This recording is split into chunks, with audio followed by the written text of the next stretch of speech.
Code படத்துலேருந்து update கொடுத்துருக்கான்னு சொன்னாங்க. ஆனந்த் விகடன் அவங்க தான் வந்து அப்டேட் தொடர்ந்து காலையிலேருந்து கொடுத்துட்டு வராங்க. வெங்கட் பிரபு அவங்க இன்டர்வியூவில் கொடுத்த ஃபோட்டோஸ் எல்லாம் வந்து ஆனந்த் விகடன் டீம் விட ஆரம்பிச்சிட்டாங்க.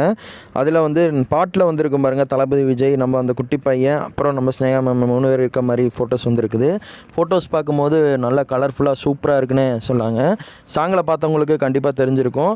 ஒரு ஃப்ராக்ஸ் ஆஃப் செகண்டில் தான் வந்து அந்த ஃபோட்டோஸ் நீங்கள் பார்க்க முடிஞ்சுது. ஆனால் இதில் ஃபோட்டோவாக பார்க்கும்போது ரொம்ப சூப்பராக இருக்குது. விசிபிள் செமையாக கொடுத்துருக்காங்க. வெங்கட் பிரபு அவங்க பயங்கரமான ஒரு சம்பவம் பண்ணியிருக்காங்கன்னு இதுலேருந்தே நல்லாவே தெரியுது. 2வது ஃபோட்டோவும் வந்திருக்கு. அதில் வந்து பார்த்திங்கன்னா ஷாப்பிங் பண்ணிட்டு பைக் ஸ்டாண்ட் வழியாக நடந்து வர மாதிரி ஃபோட்டோஸ் வந்திருக்குது. அந்த குட்டி குழந்தைய நம்ம தளபதி அவங்க தூக்கி வச்சுருக்காங்க. ஸ்னேகம் நடந்து வராங்க பேசிக்கிட்டு. அந்த ஃபோட்டோஸும் பார்க்கும்போது ரொம்ப சூப்பராக இருக்குது. நைட் டைம் எடுத்திருப்பாங்க போல். விசுவல் லைட்டிங், ஸ்க்ரீன் ப்ளே எல்லாமே வந்து சூப்பராக பண்ணியிருக்காங்க.